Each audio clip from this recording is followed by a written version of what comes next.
Consider this simple electrical device. It's a vacuum cleaner. That's its identity. It has a value, both in terms of a price tag and its usefulness. And it has a clear purpose, to help keep your house clean and dust-free. Without a working electrical connection, it has none of these things. Its identity as a vacuum cleaner is invalid. It has no value either in financial or in operational terms. And its purpose can no longer be fulfilled. It's good for nothing except gathering dust. Not even that, in fact. Let's look a little deeper into the example of the vacuum cleaner. If we were to open up the plug, we would find the following. A brown wire connected to the live terminal.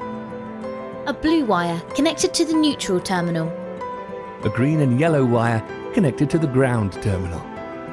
66% of UK adults know how to wire a plug, but hopefully we're all aware how important it is that the connections are correct.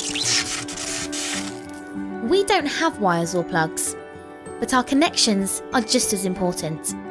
Firstly, we must be connected to the life of Christ. This is where we find our ultimate identity and infinite value as a child of God.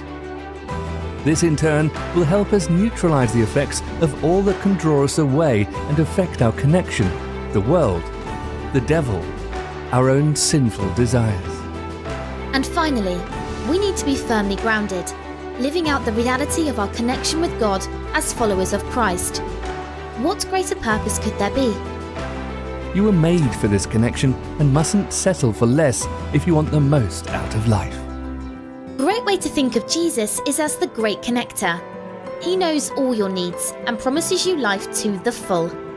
With him in the live terminal of our lives, we have all our needs met. We have his power in us. And we have that desperate ache of the heart fulfilled by a connection with our Maker. Every time you use an electrical appliance or log onto the net, think about your personal need for this connection with God, which is of the greatest significance for your life. God doesn't force us to accept it. He has given us freedom to choose. We hope and pray that you will choose to receive this connection so that you can live with your identity, value, and purpose fulfilled as a child of God. Don't settle for less.